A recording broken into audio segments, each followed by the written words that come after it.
Welcome to Property Mama Adventures in Real Estate, episode 24. It's here where I share all the real estate shenanigans that go on that I have seen over the past almost 3 decades buying and selling real estate here in Australia. If we've not met before, my name is Wendy Chamberlain and I'm a buyer's advocate, a buyer's agent here in Melbourne, Australia. And I have seen quite a few things in my many years of that time in the real estate industry.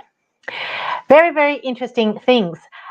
Previously on an episode, I shared about a negotiation that we were in for a property that was going to auction in the northern suburbs of Melbourne. And our offer got accepted for that property, which is fantastic. So my beautiful clients now will be the proud home owners of a house that they've absolutely fallen in love with. Now, they'd been looking on and off, they said, for 3 years. And when they came to me, I had them purchased a property. They purchased a property in a week. So they are super, super excited.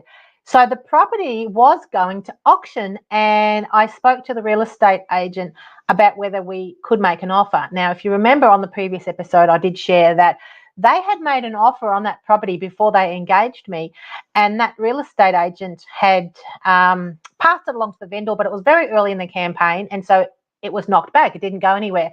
And so they thought that they were not a chance for that property, and they continued looking. And then they got in touch with me. And when I communicated with the real estate agent about that property, he said, yes, they would be open to an offer. And so that was the Monday with the property going to auction on the Saturday. Seems to be a theme with that kind of thing. And we were able to put a deal together, and we had the contract signed on the Tuesday. So part of the conversation that I had with the client, they had a question about, do we just wait for the auction or do we negotiate to buy the property? And it's an interesting question because there's advantages and disadvantages to both aspects of that. So the advantage of going to and attending an auction is you can see who you're bidding against, and it's quite transparent.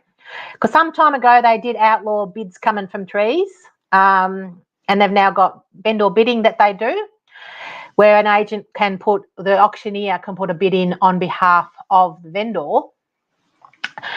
Or you can look at doing an offer, and to some degree the challenge with an offer is you don't know whether there are other buyers there that are going to come into the mix, and you don't even know if the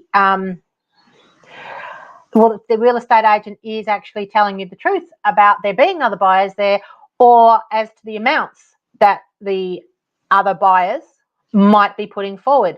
So in this scenario, when we had that conversation, and I share all this with my clients, I say, well, under auction, you've got these scenarios, and also auction terms here in Victoria are that you cannot call off 3 days either side of an auction. So what that means is when you buy real estate under Victorian law, when it's private sale, which includes all manner of that type of sale, which is sale by set date, expression of interest, pre-market, off-market, which is homes that aren't advertised or homes that are yet to come to the market. They will be coming to the market, but the vendor is prepared to sell them before.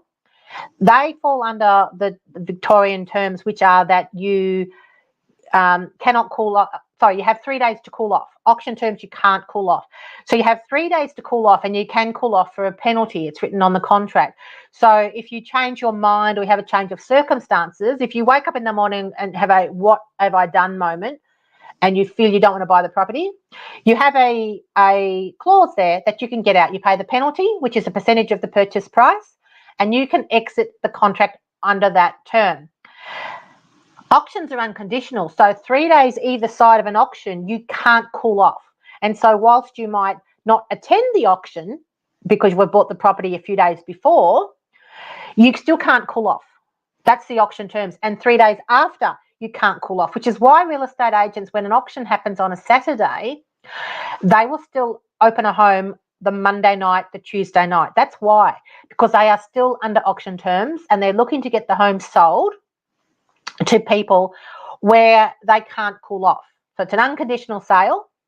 Now, you can put terms on when an auction has happened and the property has passed in and you're negotiating, you can put terms on. So you can buy subject to finance. You can even buy subject to finance before an auction, but you'd be very, very hard pressed to get an agent to accept it, because it basically takes the property out of the running for the term that a finance clause is on the property. So it's very rare that an agent will allow that to happen before an auction, but certainly you can do it after an auction has taken place. So we had that conversation with our clients as to, do we act now and try and put our foot on the deal and get the property sold to us? Because one of the things that I'm trying to achieve is I want to get a counter offer out of the vendor. I want to find out what their true selling price is. And so by us putting an offer in, if the offer is not accepted, you generally will get a counter offer. Now, sometimes you don't. Sometimes they might say, well, it's too close to the auction, they're just going to run it through to the day, and then you don't get a counter offer out of the vendor. But oftentimes you can get a counter offer out of the vendor. And so I have this conversation with my clients as to which way they would like to go, because all offer processes are different for different real estate agents. Some, when an offer is come in, they will divulge the price. I'll tell all the buyers that an offer has come in at X price, and if you wish to contest, you need to let us know. And then if anybody of the buyers that have inspected the property wish to compete for the property, then you end up the next day generally in the boardroom, which is literally sitting around a table in the office of the real estate agency, where you bid over the table like you're at the dining room table. It's quite intimidating for people, because you can see people's eyes. It's not like you're out on the street at an auction. It can be quite intimidating for people. And so you end up in a boardroom. So you have an auction that just happens to be indoors earlier in time. Or there are real estate agents that also will do what I call is do the ring around, and they'll let other buyers who have inspected the property make an offer, or a counter offer, if you like, on the property. So where a property has had an offer on it where it's been accepted by the vendor. So let's look at the scenario that we had. So we had made our offer on the Monday based on our due diligence and working out where we felt the property was worth, and in speaking to the real estate agents as to any other offers that they'd had on the property. And we made our offer. The agent then contacted the other buyers that had been through the property and who had expressed interest in the property. And he came back and there was 2 other buyers that had shown interest. One buyer didn't have the budget at the level that our offer was at, but another buyer had come in and they had offered over the top of what we had offered. So you need to understand the offer process, because oftentimes the very first person to put the offer in gets a second shot at putting a new offer in. If you come into the party and you haven't put the first offer in, oftentimes your offer has to be the best and final. And you are to a large degree flying blind, because my experience under these scenarios is that the real estate agents don't tell you the price. They will give you sort of roundabout fluffy figures of where it might be based on the guide price. They might say it's at the top of the guide price, or just over the top of the guide price, or well over, or whatever the wording is that they want to use. But they won't tell you there's an offer of X on the table, are you in or out? It's kind of not that clear with particular real estate agents. So it just depends on the agency, and they're all different. All the different brands of real estate agencies are different in how they do their negotiations. So you need to understand how to play the game. You've got to understand what the game is that that particular real estate agent is playing, insofar as what is their offer process. Because understanding their offer process sets you up in the best position to have success at that offer process. So I understood that by speaking to the real estate agent, that no one had made an offer. The first person to make an offer would have a second shot at being able to put another offer in if the offer was then less than what someone else had put in. And that's what happened here. So the other buyer that was interested put an offer in that was just a little bit above our offer, And so through my conversations with the real estate agent, I was able to establish where our offer needed to be. And we made that offer, and our offer was accepted. And it wasn't just about the pricing, it was about the terms that we put on that offer. Because, and I've mentioned this before, price is just one aspect of negotiating to buy real estate. It often also is about the terms that are there to suit the vendor, because everybody selling real estate has a reason for selling it, and whatever that next step is for them, that is going to play into what becomes important for them in relation to the terms of the deal. So you need to understand these things. So I ascertained that, and because our terms were better and we were offering a little bit more on price, and the vendor was happy that it was going to a young family as well. And I've mentioned this in previous episodes about understanding the motivations of the vendor and the fact that the real estate agent is the one speaking to the vendor, and oftentimes the vendor is seeking their guidance as to which offer they take, which buyer should they choose to be the new owners of their property. Because where you have buyers that are very, very similar on price and terms, it will come down to who do they want to sell their property to in many cases. And that's where having conversations, and for the real estate agent knowing you and your circumstances, can actually put you in the box seat for being the one that is chosen, being selected as the new owner of that property. So our clients are over the moon. The vendor is rapt that it's going to another young family. And here's another thing. So when you're buying private sale, so it's not under auction terms, because you have those 3 days to cool off, it is very, very common for the home to still be opened for inspection. So this was the Tuesday when the property was all signed up. The vendor had signed off as well. We had paid the deposit to have the deal go ahead for us. Now, my clients weren't changing their mind. They are loving this house. They fell in love with this property. It's a really nice house too. It's a really, really nice house. And so they weren't going to change their mind. But this was the Tuesday, and the property was going to be auctioned on the Saturday. And so, as often happens when you're buying a property, you still keep watching like a hawk. If it's been advertised, you're watching to see what's going on, because there was an open for inspection scheduled for the Wednesday. And my clients messaged me and they said, it's showing that there's an open for inspection tonight. Is that still going to go ahead? And I said, well, yes, it will go ahead, because under the terms of Victorian law, under the Sale of Land Act, you have 3 days to cool off. I know you're not going to cool off because you love the property, but you could, and people do. People actually do. They wake up with that holy Toledo moment and they don't want to buy. They'll wake up at the next day and they'll go, what have I done? And I don't want to buy it. And they're prepared to pay the penalty to exit the deal. And it happens. And 100% a real estate agent does not want that happening in the week leading up to the auction, because the auction's on Saturday, the negotiation has happened Monday, signed Tuesday. They're only 3-4 days out from the auction. If that purchaser then changed their mind and pulled out of the deal, they don't want to have not had an open when they had people coming through that might be coming back for a second look, or they've been interested in the property. It might even be their first look. So that is why our home will still be open for inspection.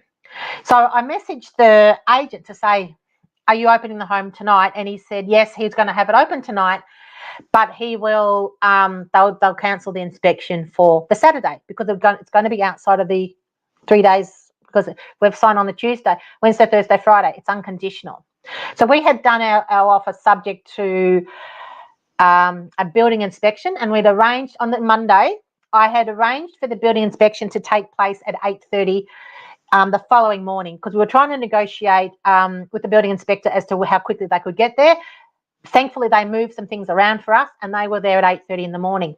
And so this is another conversation that I was having with our client as to when do we put our offer forward, because in the week leading up to an auction, offers with terms on them just generally are just dismissed out of hand, because as I've said, a real estate agent doesn't want to basically tank their campaign and have anything on a deal that is going to cause it to fall over when they've effectively gone ahead and cancelled their auction. They don't want that to happen. So I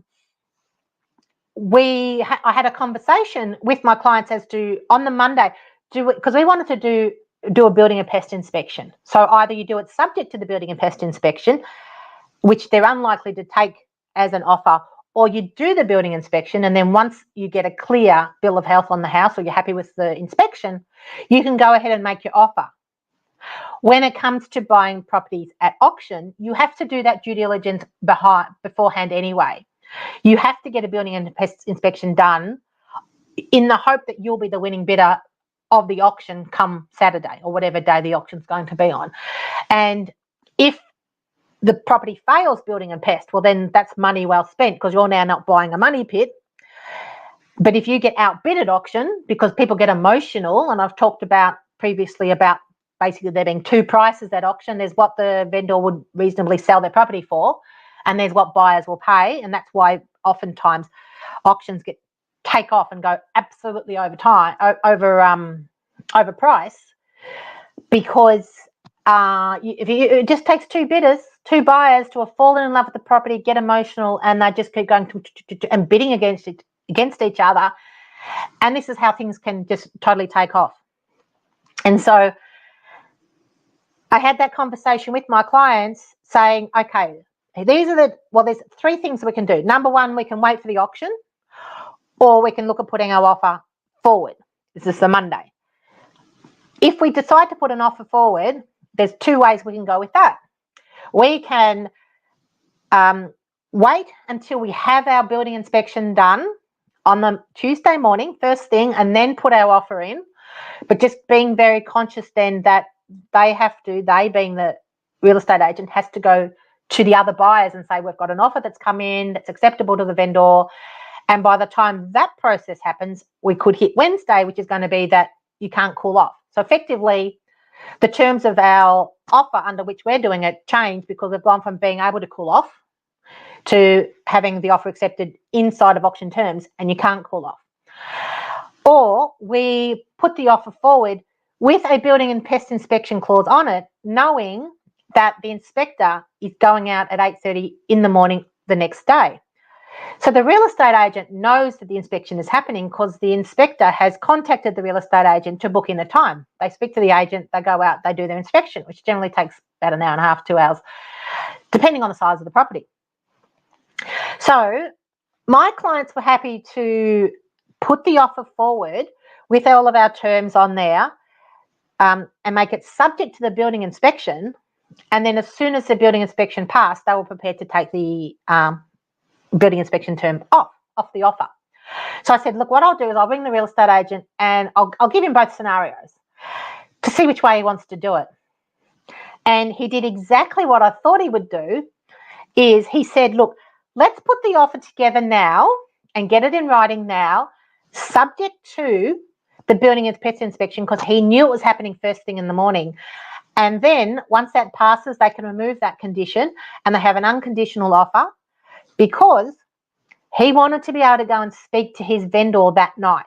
He wanted to be able to get in front of the vendor on the Monday to start talking to him about the fact that this offer has come in and what the terms of the offer are, and knowing that the building and pest inspection was happening, but it was likely going to be satisfied. Now, the vendor's going to know whether there's any problems with their property.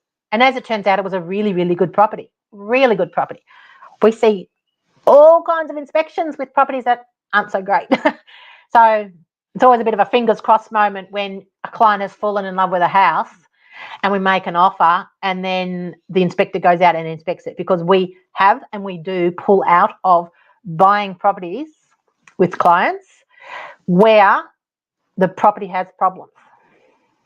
So at a minimum, your building inspection report is a to-do list. So pretty much to a T, all homes will have issues. And it may just be that like a door's not closing properly, like really minor stuff that's really easy to fix.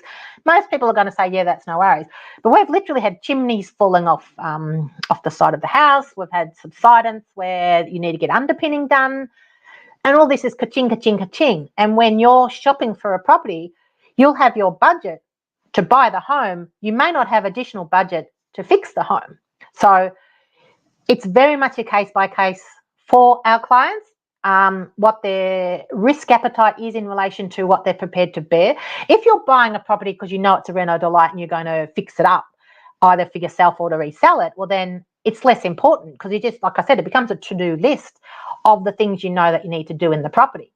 But it's not always that case.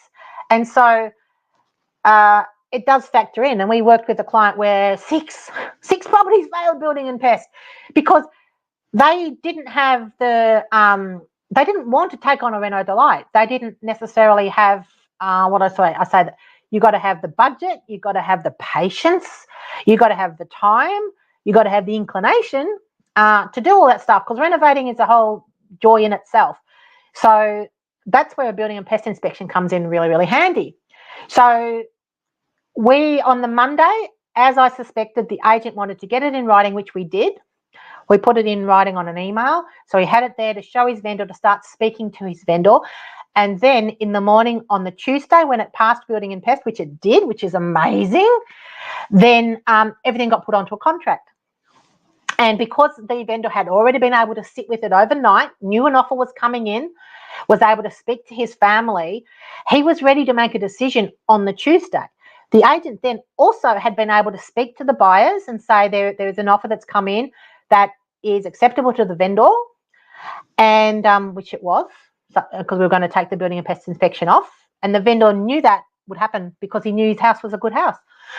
And if it wasn't, he was no worse off. He could still just go to auction.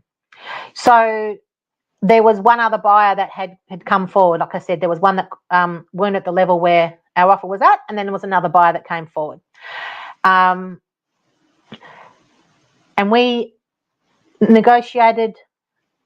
It went back and forth a bit, but because we were the first one to put our offer in, we had that opportunity to do that with the real estate agent. Also, the real estate agent understanding who my clients were, a beautiful young family, the vendor being very pleased with another family taking ownership of the home that he was selling. All these things played part into it. As I keep saying, it's not just about the money. It's about the terms. It's about who might be buying the property. Also very, very important that these things are factored in. It's not just nuts and bolts. We are talking about people and emotions. And it's very, very important. It's why it's important for you to have someone representing you that is unemotional. So the real estate agent represents the vendor. They're unemotional. The real estate agent's unemotional. We're representing the buyer. We're not emotional. I say it all the time. I love real estate. I absolutely love real estate. But I'm not emotional about getting the job done for my clients. That's what I do. I love it. And they provided a great testimonial for me. And in that testimonial, they say that I knew what I was doing, got the job done, because we got that house purchased very, very quickly. She actually called me a wizard because of being able to do all the due diligence steps, knowing what the steps are, how to line them up, the order in which to do them. That's what I do. So Wendy the Wizard, she called me, which is kind of cute. So here's the funny thing. So the property was opened on the Wednesday, and my clients go, oh, can we go back and look at the property? Because it's their property now. And they also said, well, they're opening it. Can he change his mind? I said, no, the vendor can't change his mind because the buyer can cool off. You can change your mind as a buyer, but the vendor has signed. The vendor must sell to you. But the funny thing is at settlement, if stuff goes pear-shaped at settlement, the contract's all written in favour of the vendor. There's far fewer rights of the buyer when things are going pear-shaped at that end of the equation. But so my client said, can we go see the property? I said, yeah, go along. Go have a look at your new house. So they trotted along to have a look at their house. So, and it was open for inspection. And there were some other buyers that came through. Here's the thing. One of the people that inspected the property loved the property, and he said, I really like the house. I want to make an offer on it. I had not seen the house before. And the agent said that he'd been looking for a while, and this was the first time that he'd seen the property. It'd been advertised for 3 weeks, but it's the first time that he'd seen the property. And he said, I want to make an offer to buy the property. And the agent said, sorry, the property's sold. So this ties into, do you wait for an auction or do you make an offer? So that's a decision that you've got to make, because this happens all the time. Somebody late in the piece comes in and sees the property and wants to make an offer or bid at auction, and you get outbid. And we've had that happen before, where they haven't sold a property. They refuse to sell it before auction, which is their prerogative to do. And then late in the piece, someone has inspected the property on the Thursday. They show up on the Saturday and compete against us to bid, and they outbid us, and we've lost a property. So there is massive merit to being able to make an offer earlier in a campaign, because you take the property out of the buying pool, and you're always going to have buyers coming and going, and there's always that opportunity there for people that they may see a property later on that they didn't earlier. But if the property's been sold, because the property's been we've negotiated to buy it and it hasn't made its way to auction, we've bought it early, they haven't seen it. So there is merit in that, but then it's totally a decision that the client needs to make. But also, it depends on whether or not the vendor and the agent are prepared to sell their property early. We often have to wait for auctions, and we have to go and bid on the street and bid against everybody else. We can't always negotiate, but that's why I do like to negotiate before auctions, because I want to cut out the other buyers, and that's what we did here.